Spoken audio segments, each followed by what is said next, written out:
Hello dear student, welcome back to my channel. आज हम शुरुआत करेंगे Indian economic development class 12th का बुक। ये जो बुक आप देख रहे हैं टी आर चेन वीकेर ओहरी का है। इन सब में जितने भी चैप्टर दिए गए हैं उन सब के एक्सरसाइज को हम 1 बाय 1 कंप्लीट करेंगे। तो मैंने चैप्टर नंबर 1 को स्किप किया है। वैसे देखती हूँ मैं अपलोड कर दूंगी बाद में कभी, लेकिन अभी तो मैंने चैप्टर नंबर 2 से शुरू किया है, जो कि है 5 ईयर प्लान्स इन इंडिया। आइए देखते हैं इसके एक्सरसाइज को। थोड़ा सा मेरा कफ एंड कोल्ड है, इसके कारण से परेशानी होगी आपको वॉइस में, तो उसके लिए मैं पहले से बोलती हूँ सॉरी। चलिए शुरुआत करते हैं पहले क्वेश्चन से। पहला एक्सरसाइज जो हमें गिवन है वो है एमसीक्यू। देखते हैं, यहाँ पर रिवीजन दिया गया है और उसके बाद है एमसीक्यू। सॉरी, फर्स्ट नंबर है हमारा मल्टीपल बेस्ड क्वेश्चन है, हमारा एमसीक्यू है। In which year was India's first 5 year plan launch, यानी कि इंडिया का फर्स्ट 5 ईयर प्लान कब लॉन्च हुआ था। तो जैसे कि आपको पता है ये हुआ था 1951 में। सारे ऑप्शन को हम नहीं पढ़ेंगे, जल्दी जल्दी से कंप्लीट करेंगे चैप्टर को, ठीक है, वरना बहुत ज़्यादा टाइम लगता है। क्वेश्चन नंबर 2 है, which of the following bodies institution was engaged in the formulation of 5 year plan in India. 5 year plan को कौन फॉर्मुलेट करता है, कौन बनाता है, कौन सी बॉडी बनाती है। तो ये बनाती है बनाती थी प्लानिंग कमीशन, ठीक है। अब तो उसको रिप्लेस कर दिया गया है नीति आयोग के द्वारा, है ना।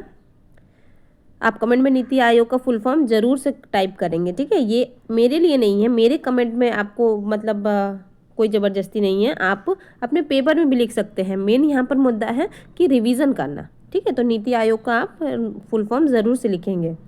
When was planning commission established, planning commission कब इस्टेब्लिश्ड हुआ था। तो 1950 में, ऑप्शन नंबर सी। और उसके बाद 51 से प्लानिंग स्टार्ट हो गया था, फर्स्ट 5 ईयर प्लान, ठीक है। क्वेश्चन नंबर 4 देखेंगे, planning commission was established under the chairmanship of. Planning commission किसकी चेयरमैनशिप में एस्टैब्लिश्ड हुआ था। तो हमें पता है कि प्लानिंग कमीशन के जो चेयरमैन होते हैं वो तो प्राइम मिनिस्टर होते हैं, और उस वक्त हमारे प्राइम मिनिस्टर कौन थे, तो जवाहरलाल नेहरू। इसका मतलब उन्हीं के चेयरमैनशिप में प्लानिंग कमीशन को एस्टैब्लिश्ड किया गया था, option number B. Next question देखेंगे, क्वेश्चन नंबर 5,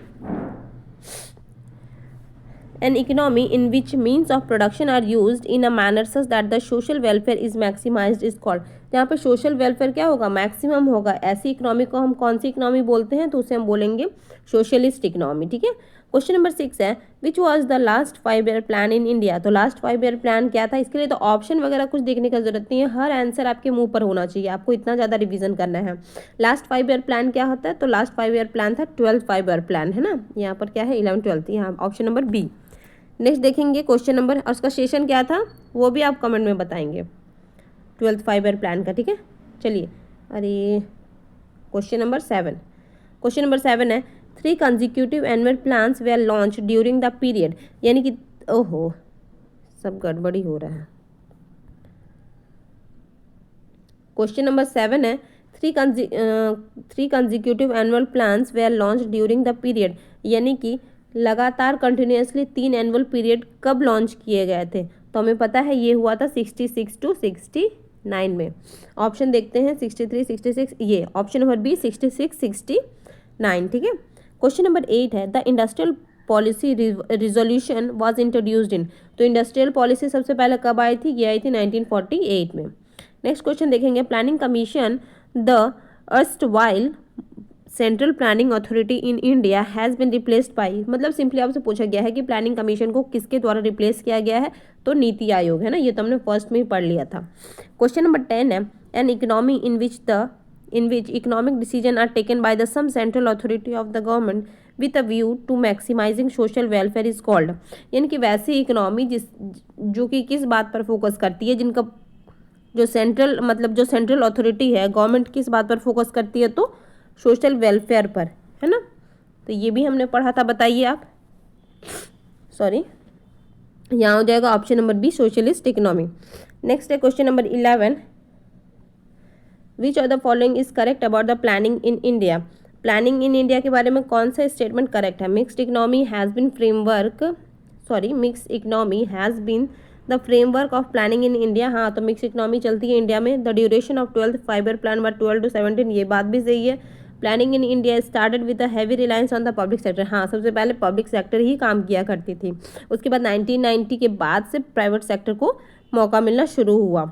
तो यहाँ पर हो जाएगा option number D, all of these. Next है, which of the following is not a long period objective of planning in India. GDP growth, तो जीडीपी ग्रोथ तो planning मतलब लॉन्ग पीरियड ऑब्जेक्टिव होता है, ठीक है। मॉडर्नाइजेशन ये भी है।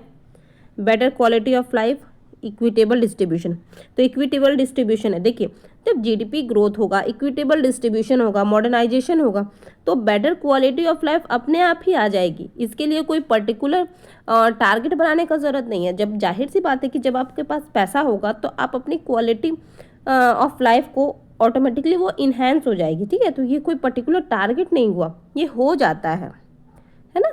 चलिए, होप आपके लिए अंडरस्टूड होगा। आगे देखते हैं एक्सरसाइज को। फिल इन द ब्लैंक हमें दिया गया है। फर्स्ट क्वेश्चन है, an economy in which the means of production are used in a manner such that profits are maximised is called. इनकी वैसी इकोनॉमी जहाँ पर प्रॉफिट मैक्सिमाइज उनका मेन मोटो होता है, ठीक है, उसे हम बोल देंगे कैपिटलिस्ट इकोनॉमी या फिर सोशलिस्ट। तो ये हो जाएगा हमारा कैपिटलिस्ट इकोनॉमी, ठीक है। नेक्स्ट है, objective of dash are plan specific, यानी कि क्या है objective of dash are plan specific. तो प्लान्स और प्लानिंग, तो जो प्लान्स होते हैं वो ना प्लान स्पेसिफिक होंगे। नेक्स्ट देखेंगे क्वेश्चन नंबर 3 को।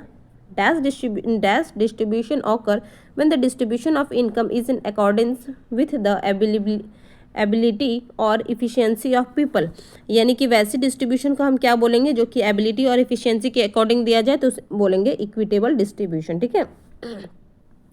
क्वेश्चन नंबर 4 है, a dash economy is the one in which there is the private as well as public ownership of the means of production. तो इसे हम कहेंगे मिक्स्ड इकोनॉमी, जो कि हमारे इंडिया में चलती है। क्वेश्चन नंबर 5 है, dash is achieved when there is increase in the real GDP over a period of time. यहाँ पर बोला गया है dash is achieved when increase in real GDP. जब जीडीपी की बात की जा रही है, इसका मतलब यहाँ पर ग्रोथ की बात की जा रही है, ठीक है, over a period of time. Next देखेंगे क्वेश्चन नंबर 6 की। Dash implies the growth in the flow of goods and services in the economy. Dash imply the increase in the flow of goods and services in the dash implies the increase in the flow of goods and services in the economy. तो उससे हम कहेंगे GDP growth है ना, flow of goods and services increase in the economy, तो ये तो GDP growth हुआ ना, फुल एम्प्लॉयमेंट कहाँ से आ गया। नेक्स्ट है, prior to 1991 was the most important was given to dash sector। तो ये तो देखने का भी ज़रूरत नहीं है, 1991 के पहले किसको इंपॉर्टेंस दिया जाता था, है ना, तो ये दिया जाता था पब्लिक सेक्टर को, ठीक है। पब्लिक और प्राइवेट दो ही ऑप्शन होंगे, हाँ देखिए पब्लिक सेक्टर होगा। क्वेश्चन नंबर 7 को हो जाएगा पब्लिक सेक्टर।